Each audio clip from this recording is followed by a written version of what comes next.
I'm much braver about making decisions that are aligned with who I am and who Kim I'm much more aligned with Kim's compass. I spent a lot of years trying to do what I thought would be impressive to other people. And at this stage, and I think it's probably perhaps a product of age and other things, but that has been a big, big shift in terms of both personally, in terms of the people decide to spend time with, the things that I decide to do in my life, and also professionally. And that can mean, I work at a small firm. We go out and develop new business and we look for clients, but I don't want to work with people that I don't think are good people. I want to be able to feel comfortable about what I'm doing and representing. And I can say selling advertising, that back in the day, it probably wasn't true all the time.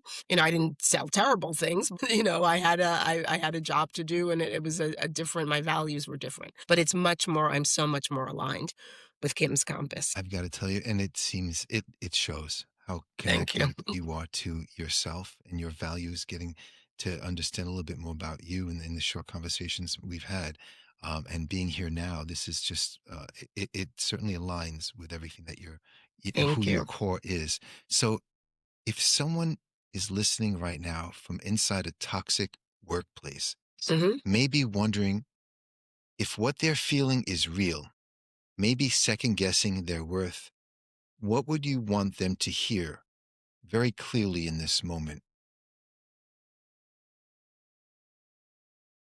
Gaslighting is a thing. It's a real gaslighting is not, it is real. And when you're in the middle of it, it's very hard to trust you.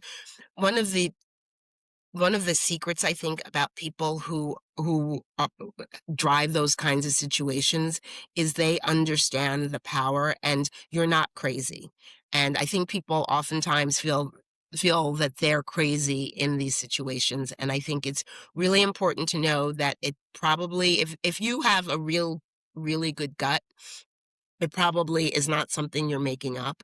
But you also have to be like yourself enough to give yourself the permission to talk about it within a trusted circle. I don't think, I think that if you're in a toxic environment, there's probably a lot of fear that's involved in that. And so you may not want to, sort of, the workplace is hard, and you don't want to necessarily go in a situation where you're like, oh, I'm going to do something and jeopardize my job, but give yourself permission to say, my feelings are valid, and I need to um, find people that I can trust to just talk about it and seek help if you need. I mean, if nothing that this, we were talking about Gen X, if nothing, or Gen Z, I guess, if this generation has taught us anything, it's that it's okay to take care of yourself as well as take care of your company and everything else.